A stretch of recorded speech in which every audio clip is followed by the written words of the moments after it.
ఓం శ్రీ గురుభ్యో నమః. ధర్మం ఎక్కడుంటే అక్కడే విజయం రాణిస్తుంది.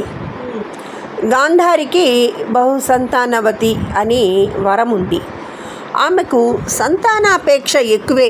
అయినా భర్త సంతానం అంతా ధర్మం తప్పి ప్రవర్తించినా తాను మాత్రం ధర్మపక్షపాతి అయి ధర్మం విషయంలో ఎక్కడా ఆమె వెనుకంజ వేయకుండా మాట్లాడగలిగిన స్థితిని పొందింది. ఒకసారి దుర్యోధనుడు వచ్చి తల్లి కాళ్లకు నమస్కరించి నాకు విజయం కలగాలి అని ఆశీర్వచనం చేయమన్నాడు. ఆమె మాత్రం నిర్మోహమాటంగా ధర్మం ఎక్కడుంటుందో అక్కడే విజయం అని ఆశీర్వదించింది. నీకు విజయం కావాలనుకుంటే ధర్మాన్ని నిరంతరం పట్టుకుని ధర్మరాజు పాదాలను ఆశ్రయించు, ఆయనకు వశవర్తి అయి ప్రవర్తించు, అప్పుడు ధర్మాన్ని నీవు పొందుతావు. దాని కారణంగా విజయాన్ని కూడా పొందుతావు. అంతే తప్ప నీవు అధర్మాన్ని పట్టుకుని గెలవలేవు సుయోధన అంది. కానీ యుద్ధ భూమిలోకి వెళ్ళి చూసినప్పుడు కొడుకులందరూ మరణించి ఉన్నారు.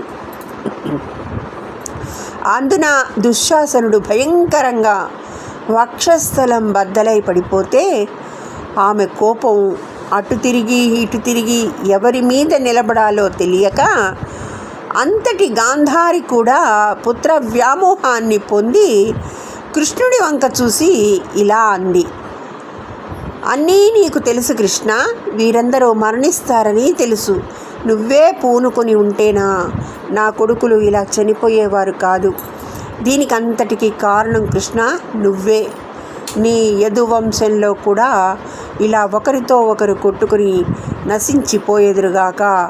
కొన్ని సంవత్సరాల తర్వాత నువ్వు కూడా దిక్కులేని చావు చచ్చదవుగాక అని శపించింది. దానికి కృష్ణుడు నవ్వి అమ్మా, ధర్మానికి వంత పాడినందుకు నాకు నువ్విచ్చే కానుక ఇది అన్నాడు.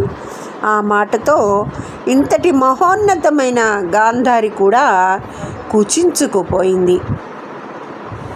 ఎంత చెప్పినా వినకుండా అగ్నిహోత్రాన్ని కౌగిలించుకొని మడిసిపోయిన నూరుగురు కొడుకులను చూసుకొని ఆఖరిన వృద్ధాప్యంలో తల్లిదండ్రులను చూసుకోవడానికి ఒక్కడు కూడా బతకలేదు కదా, ధర్మాన్ని వదిలిపెట్టి ఇంతమంది పడిపోయారా అని వ్యాకులత చెంది కుంతి బిడ్డల పంచన చేరి జీవిక ధృతరాష్ట్ర మహారాజుతో కలిసి వానప్రస్థానానికి వెళ్ళిపోయి అక్కడ దావాగ్నిలో శరీరాన్ని విడిచిపెట్టేసింది. అలాగే కుంతీదేవి.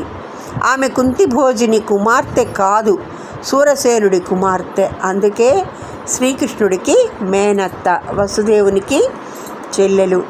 అసలు తండ్రి పెట్టిన పేరు వృధా, కుంతి భోజుడు పెంచుకున్నాడు కాబట్టి కుంతీదేవి అయ్యింది. భారతం చదివితే ఆమెలో ఎన్ని ఉత్థాన పతనాలు, ఎంత సహనం, ఎన్ని గొప్ప లక్షణాలు ఆశ్చర్యమేస్తుంది. అంపశయ్య మీద ఉన్న భీష్మాచార్యుల వారు ఎవరి క్షేమ సమాచారం గురించి తెలుసుకోవాలనుకున్నారో తెలుసా? కుంతీదేవిని గురించి. అంతటి భీష్ముడు ఒక మాట అన్నారు, అసలు ఆ కుంతీదేవి లాంటి స్త్రీ లోకంలో ఉంటుందా? ఎన్ని కష్టాలు పడి పిల్లల్ని పెంచిందో, మహా ఔన్నత్యం కల తల్లి అన్నారు భీష్ముల వారు. ధన్యవాదములు. సర్వే జనా సుఖినో భవంతు.